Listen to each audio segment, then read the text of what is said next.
This data maps a significant demographic shift in the West. It tracks the decline in American church attendance among millennials and Gen Z, plotted against the sharp rise of the nones, a group that now claims no religious affiliation. This movement is made of people who grew up within the church and are now deliberately choosing to exit. They have begun organizing under a specific name, Exvangelicals. This is a slow, agonizing dismantling of a lifelong worldview. They call this process deconstruction. To understand why so many young adults are dismantling their social and spiritual lives, we have to examine the psychological system they were raised in and the internal pressure points that caused it to fail. For kids raised in the 1990s and 2000s, the church was a closed cultural circle. Leaders provided Christian rock music, alternative summer camps, and branded merchandise like these wwjd bracelets to keep youth insulated from secular influences. That insulation was maintained through a specific psychological pressure, the constant looming threat of eternal punishment in hell for anyone who strayed from the fold. At the same time, purity culture enforced a rigid set of rules that treated natural sexuality as a source of intense moral failure, instilling deep-seated shame that often persisted for decades. The system required total compliance. Pastors and youth group leaders taught that questioning the doctrine or the history of the Bible was a sign of spiritual rebellion. A worldview relying entirely on fear and rigid certainty is inherently brittle. When a child is taught that a single doubt can have eternal consequences, even one unanswered question can cause the entire structure to collapse. The unraveling accelerated when the Evangelical Church merged its religious identity with political power. Congregants began to see their sacred texts utilized to support partisan agendas. Young believers watched their leaders endorse politicians who openly violated the moral standards the church had strictly enforced in youth groups for years.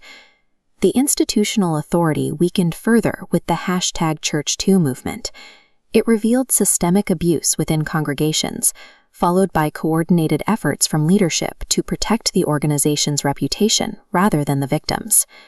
For a generation prioritizing empathy, the church's exclusionary stance on LGBTQ+ rights created an unresolvable conflict. They were forced to choose between their community and their conscience. This generational exit was fueled by the discovery of institutional rot. Young adults realized the church lacked the moral integrity it demanded from its members. The internet democratized information that was previously difficult to find.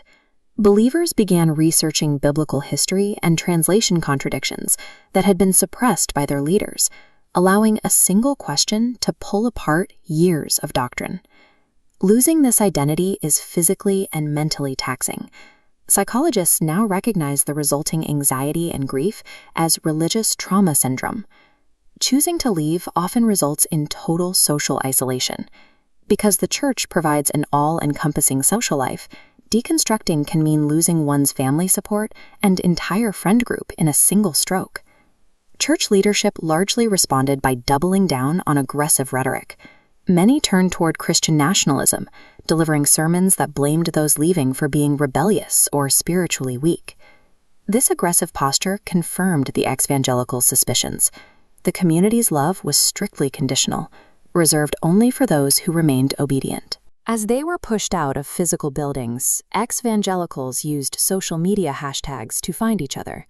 They built a decentralized support network that allowed isolated individuals to realize they weren't alone. Online creators and podcasters have replaced the traditional pulpit. These spaces prioritize shared trauma and vulnerability over the absolute certainty demanded by former pastors. This digital shift broke the church's monopoly on spiritual authority.